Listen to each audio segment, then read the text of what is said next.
Welcome back.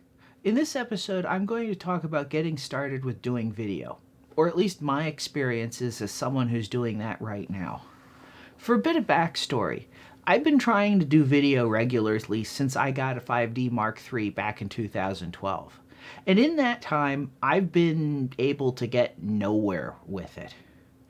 And thinking about it, I realized a big reason for that is I got seriously bogged down in details. Details that, while ultimately can be important, are basically just optimizations, not fundamentals. Of course, when you start researching video production from scratch, the optimizations are what most of the people writing and doing videos on the topic are focused on. All that said, ultimately there's a big difference between reading about how to do something and actually doing it. And when it comes to video, I'm finding there's no substitute for actually doing it. That said, the other part of the problem I've run into is that there's a tremendous amount of ground to cover. You have all the aspects associated with photography, such as lighting, exposure, and composition. But on top of that, you have an entirely new areas like sound and massive new swaths of technical stuff that in many respects are just substantially more complicated simply due to the nature of the beast. The question then is, what's important from the start? What do you need to focus on the most in the short term? And what should you ignore until way down the road? Personally, I think the most important thing is content. It's always been king and it always will be king. Whether you're trying to tell a story or you're providing information, video has to communicate something. It has to have content. Moreover, if like me, you're coming at this from the still photography perspective, we're talking about a story that's substantially more complex than what you could convey in a single image. On top of that, you have to figure out how to effectively and efficiently convey whatever it is you want to say. At least in my experience, video poses an interesting challenge, and it's different from written communication or even podcasts. It imposes a real demand for the viewer's time and attention. You can't effectively skim a video like you can a written article.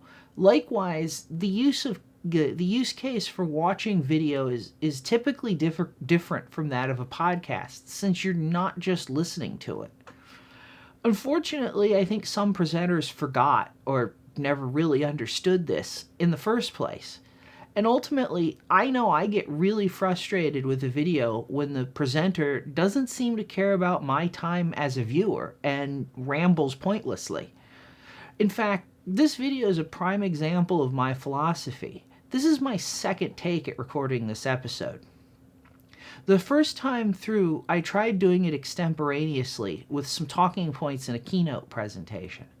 As a result, I spent almost 30 minutes rambling and stumbling along through what I wanted to cover.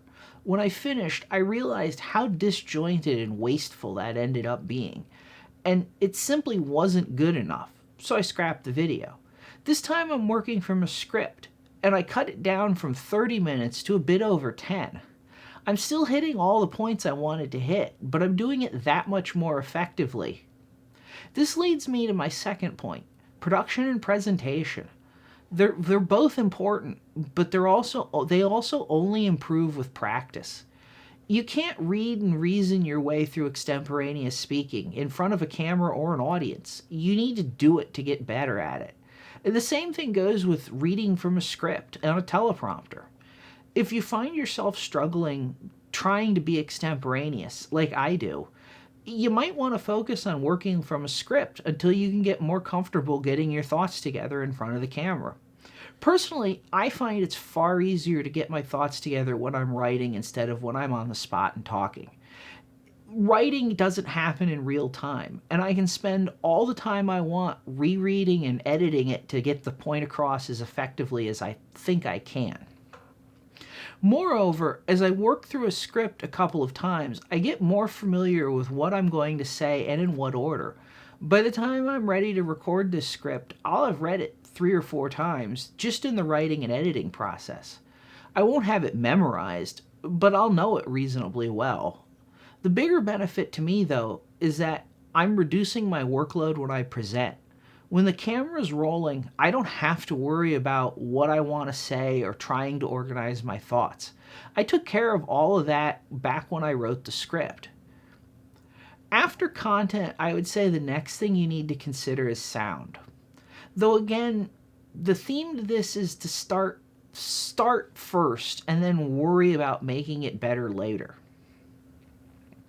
As I said, I'm coming to video from still photography, and especially wildlife photography. In the world of light, I can easily put a telephoto lens on my camera and zoom in on something far away. And I get an image that's just as good as if I was much closer. In the world of sound, there really isn't an analog to that, and that's been something hard for me to wrap my head around.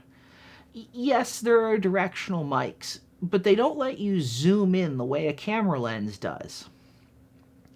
Ultimately, what this means is that for the best quality audio, you need to put the mic as close to the speaker as possible. Now, this doesn't have to be a terribly expensive proposition either.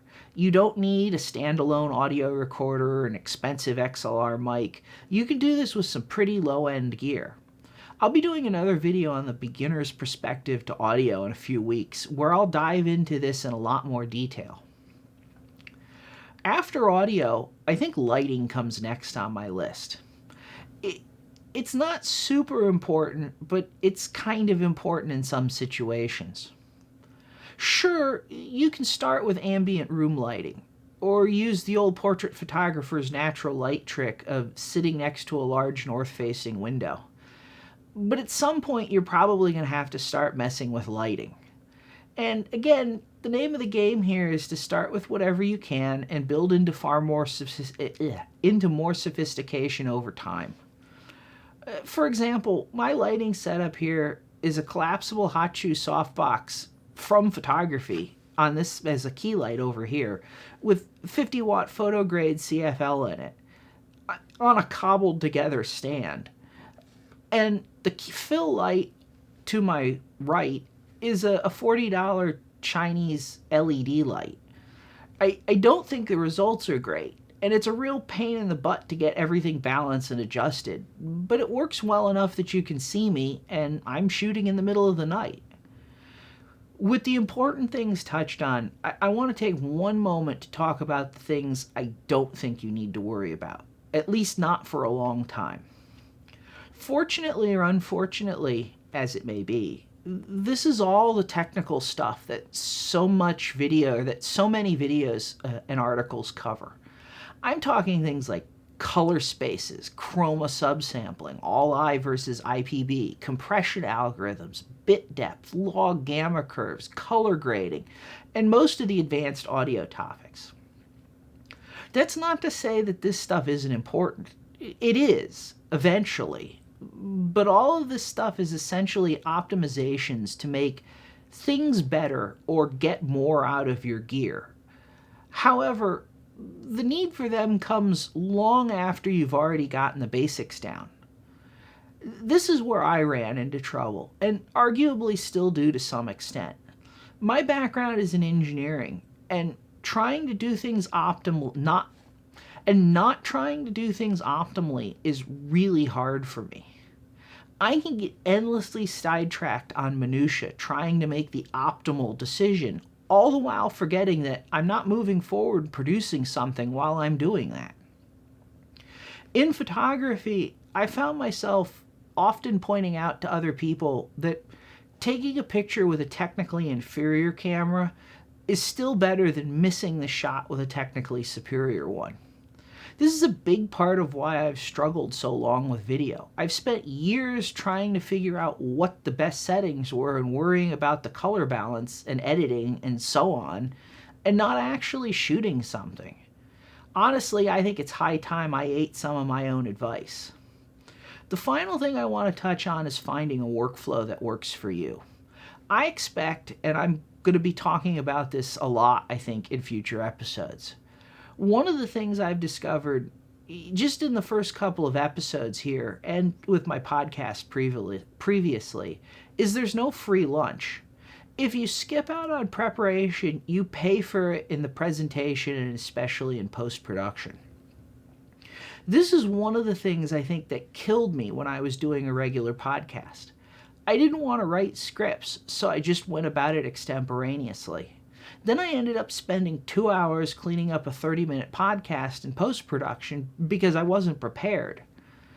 Doing that week in and week out made it really hard to want to deal with doing a podcast. For these videos so far, I've spent a couple of hours for each video writing a script, but I almost always get the video in 1 or 2 takes, and generally can avoid spending any real time editing the stuff in post-production. Is it perfect? Not by a long shot, but it's good enough that I'm comfortable posting it.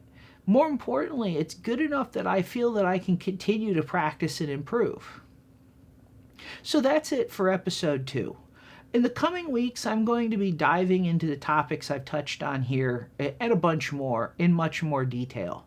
My goal is to be able to produce something that's substantially more complicated than just monologuing to one camera. These videos are in part the road to get there. If that sounds interesting to you, please subscribe and stick around. If you found this specific video interesting, please smash the like button. If not, well, you already know what to do. For more written content on photography, travel, and deep dives into camera gear, please visit my website at www.pointsinfocus.com. You can also find me on Twitter at Points in Focus. Thanks for watching.